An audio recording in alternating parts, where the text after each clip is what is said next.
Some people even 16, please don't shoot. Some people even have the money to leave their city, but they don't have the money to leave their city and move how they need to move. Meaning, like, if you a rapper like in Chicago, like, I'm just gonna say like a GD rapper, I ain't gonna say no name, but just a GD rapper from the city. You been a GD rapper, the enemies you got, they around the world. Like, you can die in whatever city, cause there's so many people that then got money and traveled and went here and made connections here, made connections there. So it's like, I think a lot of people, they think like, why you don't just leave the city? You got some money, but it'd be like, they'll leave the city and get back up. Like, I done seen it, like, even with me, like, working with everybody and traveling, I used to be a cameraman, so I used to go out of town with people, do all this shit.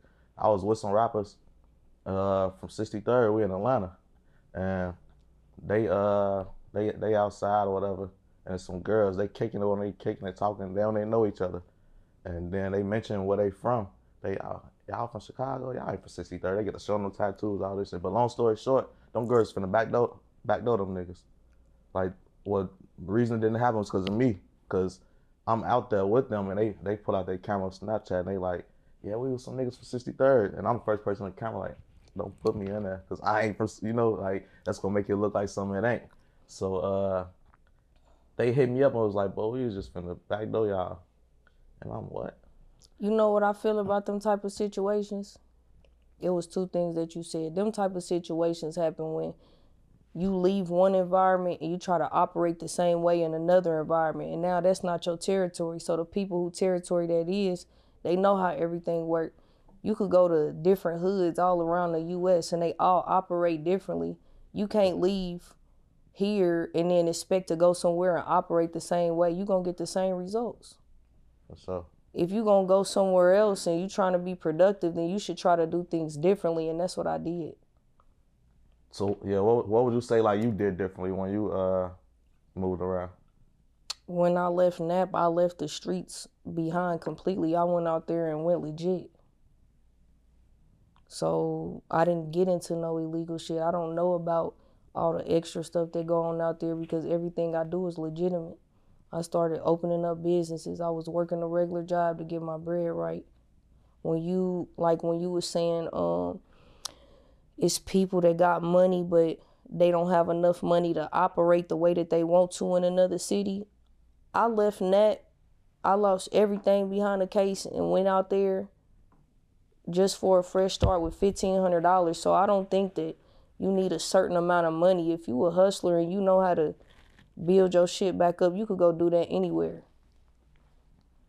Yeah, you're right, because I didn't see plenty of people do it for real. Like, the people I see do it a lot is like strippers. I ain't gonna lie. Like, I see a lot of strippers just go to the city and not know nobody.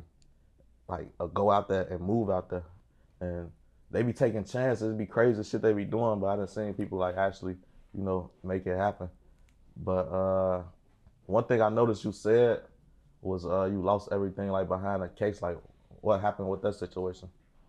What's that word, man? It's your boy 16 Shot. If y'all tired of waiting for part 1, part 2, part 3, waiting a week, 2 weeks for the full interview to drop, become a platinum member. You can get full access to the full interviews immediately. So when part 1 drop, you will have a full interview. You can get ahead of the crowd, man. Just me being accused of things. So the cases is still open, so it's not something I can elaborate on. But when I say lose everything, like you in the streets and you not necessarily getting all your money legitimately, but now everything is so hot to where you can't do shit. So now your money done stop. Now boom, the people done came and kicked in everything, put holds on everything, so it kind of just forced you to figure something else out. So how long did it take you to, like, you know, to figure that out and restructure your life? I would say it took me a couple years to get to the point where I felt like I was comfortable again as far as financially. So like I said, when I left NAP, I went to Arizona with $1,500 because everybody say, well, when I get this type of money or this amount, then I'ma leave. But then they get tricked out they spot waiting. You don't need that to go figure it out in another city. So I took that $1,500, got my first spot in Arizona. Boom, I started working jobs and shit. In the meantime of me working jobs, I just woke up one day like, I ain't going back. And I always knew how to do nails. So then I'm like, I'm about to go get my nail license. Boom, I go get my nail license. I'm doing nails out of my house. One of my clients tell me to make a Facebook page. I made the Facebook page, and then that first day of me posting, I've been booked the next day ever since. And then I just started grinding. I saved up, got my nail shop, built that business up. Now it's a franchise. So it wasn't easy by any means, but I did it, and I did it legit. So I noticed like you got a nice following on your Instagram. Where did it come from? Did it come from the nails, or did it come from? Nah, it came from, really? Why you making me laugh?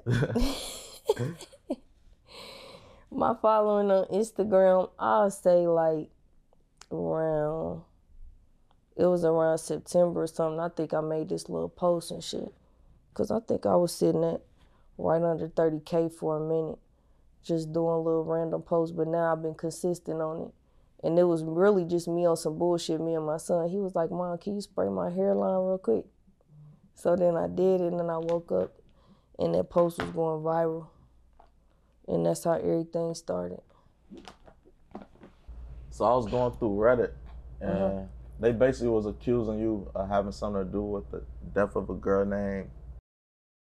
Hey, shout out to everybody that's tuned into this video, man. I appreciate all y'all. If y'all want to show y'all appreciation back, just hit that like button for me, man. And follow all my social medias at 16 Shot on Visuals with a Z.